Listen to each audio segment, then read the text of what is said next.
happy Sunday. It is Sunday, a little after 9. Just kidding, a little before 9.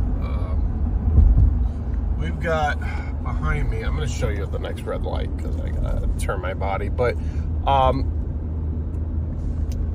just a quick thought for those of you, obviously, like a box truck, enclosed trailer, that kind of stuff, perfect for plants. You know, you don't want to get that wind burn, especially if you have nurseries and stuff that are far from you. You know, unfortunately, where I live, you know, I'm not really that close to anything. So, I mean, I'm close to one nursery, but, you know, plants and stuff, they take a long ride. But here you could see, I don't know if you could see, the whole back is, has a bunch of mums in it, the whole back. So you flip the back seat, so you get this is just a tip. Obviously, you know, huge trees and stuff like this is not going to work for, but for like plants, I've got my whole back. You got to get the full four door, the crew cab, not like the half door, but if you get the full one, I mean, you get the half one, it's still the same thing, but you just have less space. But you flip the seats up, and you flip the back seats up. You got a really big amount of, you got a good amount of space back there to get plants, whatever, and that keeps them out of the way from, like in the bed, they'd just be blowing around. Now, if you have a tonneau cover on your bed, especially like a hard tonneau cover, that's the same thing. You're in good shape there. But a lot of guys in this business, you know, I used to have trucks with tonneau covers, and they were great, but it's just annoying. Like, I don't know. The more I think about it, the more I might start doing it with this truck, because I'm kind of using this in a different capacity now. But it's you know, it just, you know, that would work good for flowers and stuff too. But you want to really keep that stuff protected from the elements as you drive. You know, you're driving, Jesus, I gotta get sunglasses on. Talk about sunny. See better through the camera. And then the bed, I'm loaded up with straw bales. So that's also a nice touch if you're decorating for fall.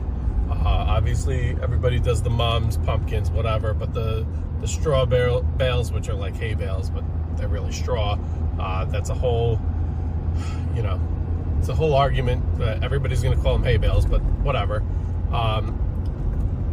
Those bales, you know, I normally get 3, kind of stack them like a pyramid, and then put pumpkins on top of it, each layer, something like that, and that's just like a nice little decoration piece. Or you could put mums on top of them too. The only thing is, you put even if you put the pumpkins on top, just be mindful that they're going to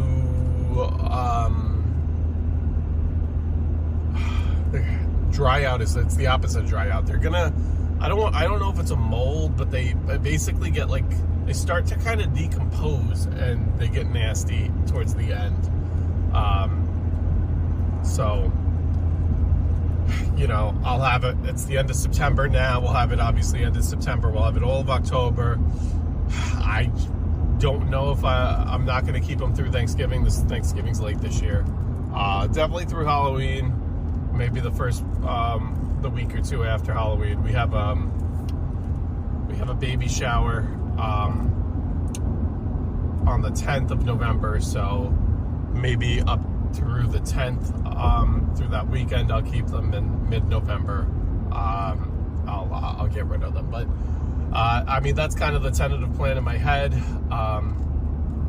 We'll see how nasty they get. We'll see, you know, at the end of the day, it's just how they hold up, right? So, yeah, so we got that.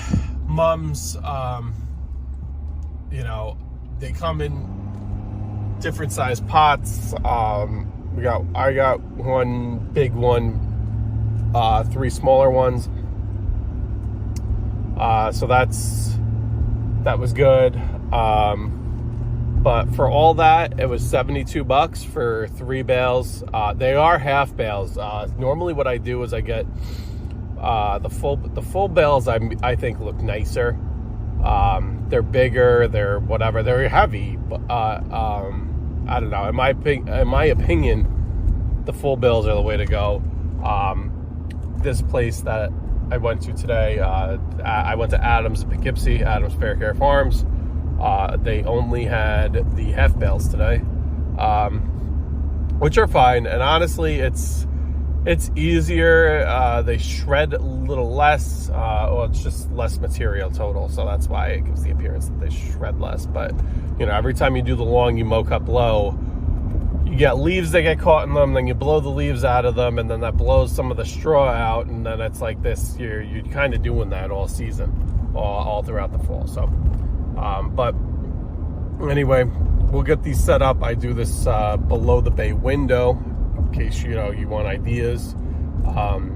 If you've got like a lot of houses are kind of built with a little bay window that comes out right underneath it, center it to it, bam, beautiful, nice, cute little fall setup. I did not go with the corn stalks this year. We have in the past. We're going to a farm with the family today, so who knows? Maybe she wants to pick it up at the actual farm when we're there. That's what she's going to do with the pumpkins. But we're having people over the house after the farm, so I kind of want the house. She's all interior decorating. I'm kind of the exterior outside guy, decorating guy. So, it's hard because you want to get stuff at the farm, but at the same time, you want people to come back and you want your house to look good. So, that's why I went ahead and I bought some things ahead of time, so that when people come right back from the farm, we're looking like we're in good shape here. So, with all that being said, I hope everybody has the rest of your weekend is going good. Coming into LaGrange now. We got to do the million traffic circles. Got a nice Raptor R here, Bronco Raptor, whatever you call it, Bronco R, whatever I forget the name. Nice truck. Everybody's cruising Sunday morning. Look how dirty that windshield looks in this camera. Yikes. I gotta clean that. I gotta do something with that because this looks horrendous. Also, one quick thing for everybody who's a contractor. I did something yesterday, and geez, I can't even explain how kind of gross this is. And then I ended up getting plant material, so I got to do it again. But I vacuumed the inside of my truck. Okay, cool. Everybody vacuums. Took a nice interior detail spray, did everything. I did something that I've never really done, and okay, I'll spray down the steering wheel, wipe it, whatever. I scrubbed the steering wheel yesterday. Like, really scrubbed it. I went through multiple microfiber cloths that turned black. They went from a lime green to a black. And that was all the stuff that was in the steering wheel. And I still don't think I got it 100%. It's so funny. It feels nice and clean. Everything feels nice and clean.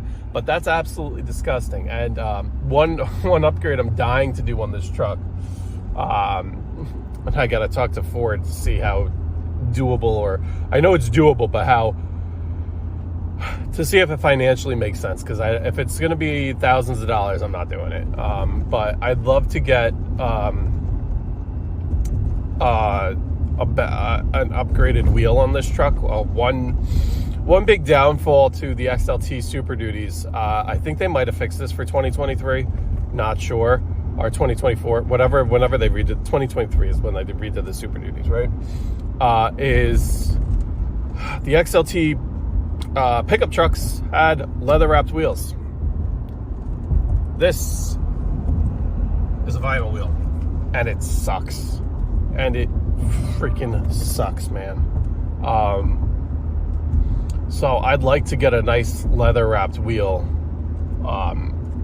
replace this steering wheel with one. And then guys say you could even do the Raptor wheel, which is real fat, and which, you know what, I might do if I can get a good deal on it, only because I don't care about the orange little center stripe that, I don't care about all that. I like that it's fatter. And I am, it's a whole other story. I'm going to do another video on this, but I bought an Escape. Long story short, it's in the shop already. but Ford's new Escape steering wheels. Now, obviously smaller, not as like circumference-wise, it's smaller than the trucks, right? But it's like fatter and it's so soft. It's soft and it's got like a little bit of squish to it. It's a really, really nice wheel. And this thing is so hard. Just me doing this motion right here, just a slight turn of the wheel with one hand at the bottom, like it honestly, it hurts your hands. Like, and I'm not trying to be dramatic. It just is what it is. So I'd like to get a nice wheel in there. Obviously that's not I don't think I could, not Ken. I will not do that myself. Not with airbags, not with all that stuff. So, that's a Ford job in my opinion. So I got to talk to them on that. I am kind of, I love my Ford dealer. Absolutely love them, but I'm a little tiny bit frustrated with the experience I've had. So trying to get, they got to work with me, and we got to come to some kind of agreement on my whole Escape situation, because I bought the truck at the end of the month, beginning of the month. It's now the end of the month. It made it home because they started it, and it is unable to be turned on basically. And it's not the battery. It's, long story short, I guess the Escape hybrids don't have an alternator. They use some kind of like inverter, and that went bad. And I understand, like, it takes a while to get parts in, but it's absolutely ridiculous that you buy a car and then it's getting towed out of your driveway and then you're unable to use it. I mean, they've been good to me, giving me a loaner, but at the end of the day, it's not what you're paying for. I'm paying for an Escape Platinum, and I'm been driving around in Active for a month. So, in Ford talk, that's highest trim to lowest trim, basically. But anyway, everybody enjoy the rest of your day. Enjoy my dirty windshield here.